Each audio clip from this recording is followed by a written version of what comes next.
Hello, hello. Just finished working out. Today is the October 21st, and it is 2 days away from exactly a month since the surgery. It's been pretty interesting, to say the least. A lot of hard days. A lot of hard days. A lot of days of having to remind myself this isn't something that's permanent, not something that I can't overcome, and it's not something that I have to let take away my joy, because I've got God in my life and He is my joy. So it's pretty freaking awesome. Yeah, definitely moments. Again, there's gonna be moments where I'm gonna come feeling like, yeah, like I feel great, I'm on top of the world, this isn't gonna get me down. And then sometimes moods just come in and they're like, this kind of sucks, not really feeling this today, not really feeling like walking around on crutches, not feeling like having to plan my day out and try not to call public safety more than I need to, really try to strategize, like, okay, what can I do while I'm in this section of campus? And I'm hoping that I'll be able to be out of these crutches, these bad boys, in a couple of weeks, because if I can walk in a boot, normally by then, putting weight on it, then I can start PT in a couple of weeks after my next checkup, which is November 6th. So if I can do that, that'll be super awesome. And yeah, this thing today has been, it's like having an unruly child. Like, I can't even explain it. Like, it's just it's very moody. It doesn't do what I tell it to when I tell it to stop hurting. There's no winning with this one, except just saying, you're not gonna take my joy away. Yeah, I've still been able to work out, so that's been good. It's a nice way to just purge it all out. You know, get the outside perspective at practices, which is great, so I can see more of what I can do when I can come back and how I can be impactful in that regard too. Definitely something that helps to keep me busy and to keep me focused on things that'll help rather than things that will hurt, and quite literally hurt. That's kind of the main thing. Oh, and one thing I meant to touch on was that actually a couple weeks ago, going back with like the whole gratitude and great attitude idea, like recently, like my coach, like he's just an amazing person, really knows his stuff, knows his sports, and he's just good about not just being a coach. I think a lot of times, and he's great because he's got that, he's very competitive, he's very hard on us, but you definitely just see that he means well and that he wants it to go beyond life. Like, it's not for him, and this is something that I was raised with too, so it's really like resonated in my heart. You know, sports, music, whatever you kind of use growing up, different things can really groom you for life, and it doesn't have to necessarily be just sports. It can be, again, music, it can be art, it can be just something that you're involved in, some sort of hobby, a job, something just to remind you that, or like something that you learn lessons in, and it's a good reminder that, you've had hard times in that, you've had to learn lessons in that to make you better, and that really translates to life. And for him, one thing that I love is that he's so much about, how does this relate to life? Once you learn a new skill, even like things that you might not necessarily think like, oh, like that's not something I'm going to really use outside of what I'm doing.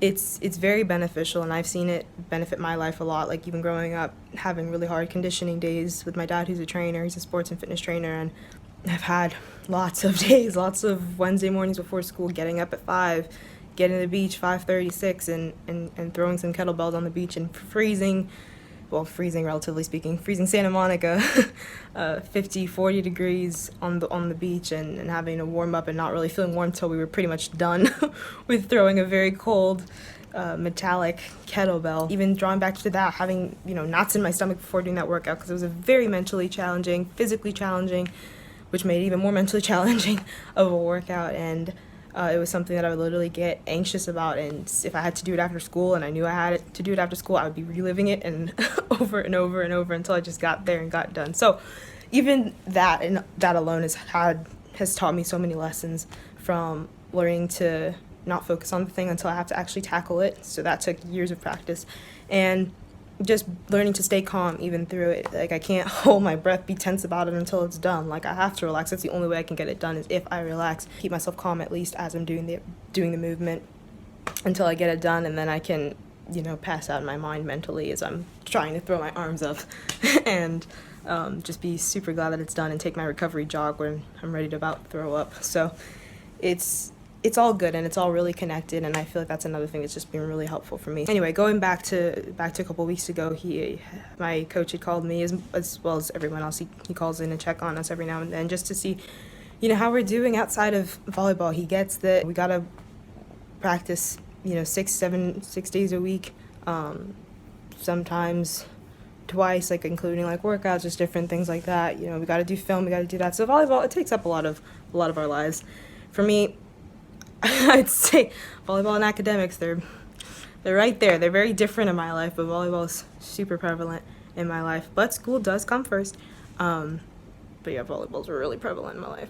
And so it takes up a lot. It's, obviously you're in practice, it's volleyball related. You're working out, it's volleyball related. Your homework, you're trying to do it. For me, I'm trying to do it fast so that I can go and watch film because that's volleyball and that's what I want to do. So he comes in, he understands that we have lives outside of that, and sometimes we need our social life. We need our off day. They're willing to like help us out if people, don't have rights. Just different things like that. Like very personable, very understanding.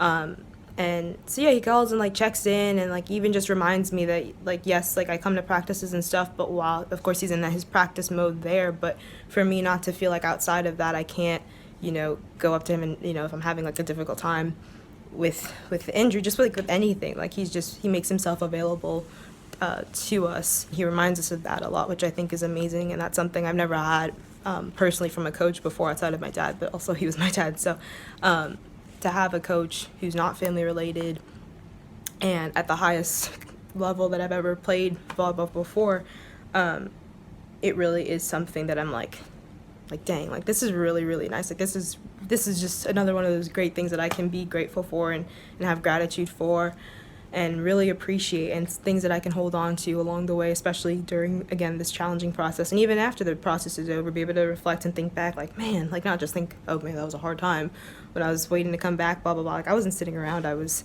getting involved. I was trying to, see what I can do about helping more people come to the game, just different things. As long as I keep myself busy, I'm realizing that it helps. It doesn't completely get this off my mind, but in those moments, it definitely keeps me busy. So I guess that's a tip for today. And yeah, we got Texas State on Friday. So excited for that. And it's going to be an amazing match. We had an amazing turnout again last week at our App State game. Record turnout of 1,757 people, if I remember the number exactly. I know it was over 1,700.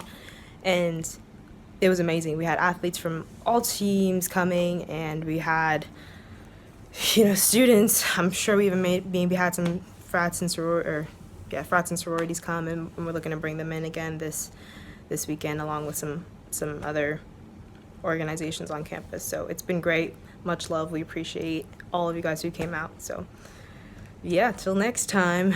I'm holding my phone right now, so I can't do the one step closer thing, but we're one step closer.